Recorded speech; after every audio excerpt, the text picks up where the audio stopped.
Hello, my friends. Welcome to another episode of Life After Therapy. I wanted to share a quick quote from Brene Brown that captures a lot of what I see in my clients in their struggles. She said, "I don't think that you can truly change for the better in a lasting, meaningful way unless it is driven by self-acceptance." Now, these two things feel like opposites, right? True, lasting, meaningful change and self-acceptance. Wouldn't it mean that we wouldn't change if we accepted ourselves? I think sometimes we have this fear that if we said we are okay, we are lovable, we are enough, that we just sit on the couch and eat ice cream and watch Netflix for the rest of our lives. Anybody ever been afraid of that? I totally know that I have, right?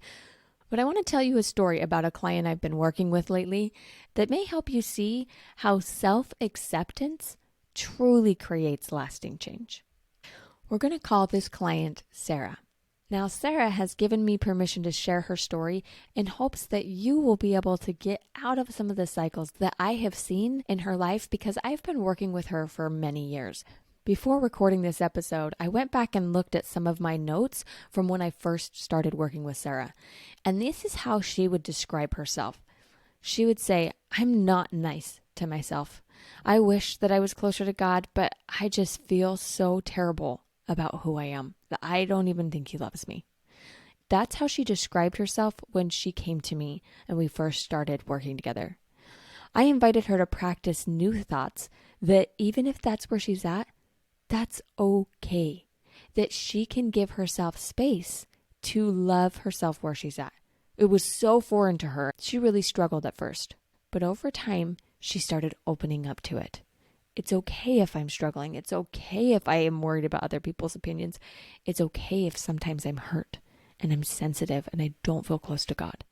I saw lots of progress as she started being more kind to herself, opening back up to God and moving forward. She had broken some of those behavioral patterns, found that love for herself within her, and reconnected to God in her day-to-day life.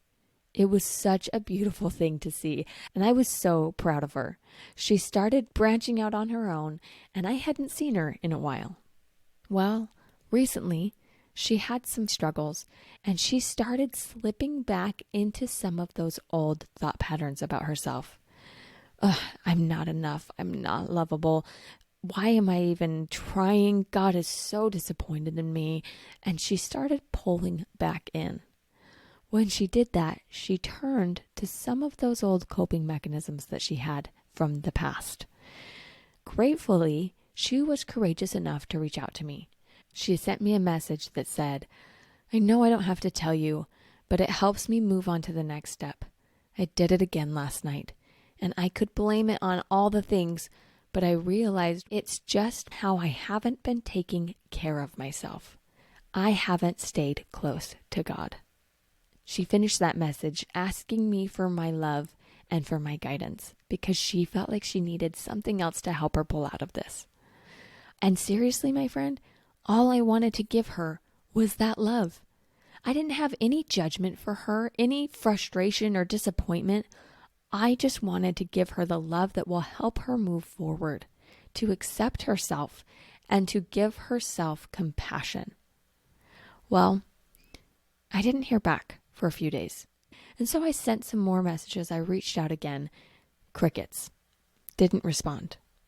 At that point, all I could do was pray. She lives in a different state than I do, and I knew that even if she didn't want to receive my message of love or respond to it, that I had given it. God would help her along the way. So I offered that love and then waited and waited and waited. And then days later, she sent me back this message, and I want you to see if you see yourself in the words that she shared with me. "Hey, Stephanie, thank you for your comforting words. I know I haven't opened your text, but it's because I wasn't ready to hear the words. I still wanted to stay upset with myself. I went back to thinking that I had to punish myself to feel guilty so that I can change. But, of course, that didn't work, and it just led me to do it more and to numb out my feelings. After 2 days of just numbing out, I turn to worldly things like social media for comfort. And of course, that doesn't last long.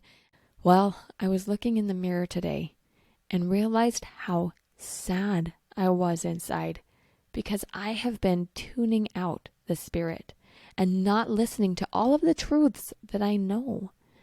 Most importantly, I have not taken any action when I think about what I need to do to get back on the only path that I can feel truly happy. I might find comfort in being a part of the world, but that only lasts for so long before I start feeling deep loneliness and depression. I feel guilty because of all of the good things that God has done for me and the miracles that I have personally experienced. And then I just so easily slip away from Him. He deserves more from me. Does that all make sense? After I read this message from Sarah, my heart just wanted to burst with love for this cherished daughter of God.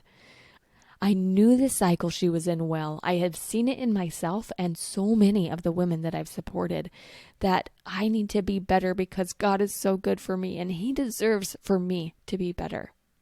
But my friend, can you see the lies that are sneakily hidden in that belief? When we think we need to do better for God, that He deserves for us to be better, who are we relying on? Whose strength do we feel like we need to bolster up to get out of that hole? Where is our focus? Is it on the strength and love and message of hope that God is so willing to give us right there ready, just receive it? Or is it focused inward on trying to just use our willpower to move past our humanity so that we can prove that we are enough? Here's what I found myself saying back to this friend. Yes, that absolutely does make sense, my friend. And I have been there many, many times in my life. But you know what I found? I will never give Him what He deserves. Not even close. I will always be eternally in His debt, not meriting the mercy, the love, and the forgiveness that He gives me. And guess what? He knows that. He knows that I will never be enough. He knows that I will never come close to being the daughter He deserves to have. And yet, He still sent His Son to die for me and for you, to make it possible for us to return to Him again. He doesn't care about what you've done. He cares about what you do next. Stop trying to earn His love. Stop trying to prove that you're enough. He loves you right where you're at. You just need to receive that love. Accept yourself and let Him change you. You are human, my friend. You will always be while you are here on this earth. And the sooner you let go of your shame for that humanity, your shame for not being grateful enough or worthy enough or obedient enough, the more easily you will feel His love that is already there waiting for you. It's not something that you earn. It's not something that you deserve. It's something that you receive. And then I invited my friend to go look back in that mirror and see what God sees in her. To get on her knees to pray and just receive that love that is already there, just like that text message that I had sent full of love and encouragement. He has that message for her, and He has that message for you. But you have to accept it. Accept that you are human, flawed, dependent on God. Accept that you are 100% lovable and that your worth never changes. When you accept that, then you have space to move forward and let Him show you the new patterns that will be more fulfilling in your life. You will still be human. You will still fail and have those moments where you just don't feel like you're enough. But guess what? He is. Let him make up the difference. Turn to him, strengthen that relationship, and believe that he loves you even through your flaws. Are you trying to hide from him and take comfort in this world? Or are you seeing his loving arms stretched out still, even when you struggle? Just like my text, waiting for my friend to open it, receive it, hear the message. God loves you. He wants nothing more than to love you right now where you're at in your life. Are you willing to receive the message of love that he has for you today? Take time to receive it, to hear it, to feel it. Have a blessed day, my friend. God loves you. Are you getting my TLC Tuesday emails? They are filled with tips, insights, and invitations to help you add light to your life. Go to thelightcoach.com/subscribe and make sure you're included, because big things are coming and I don't want you to miss them. Together, we can create confidence, connection, and clarity in life after therapy.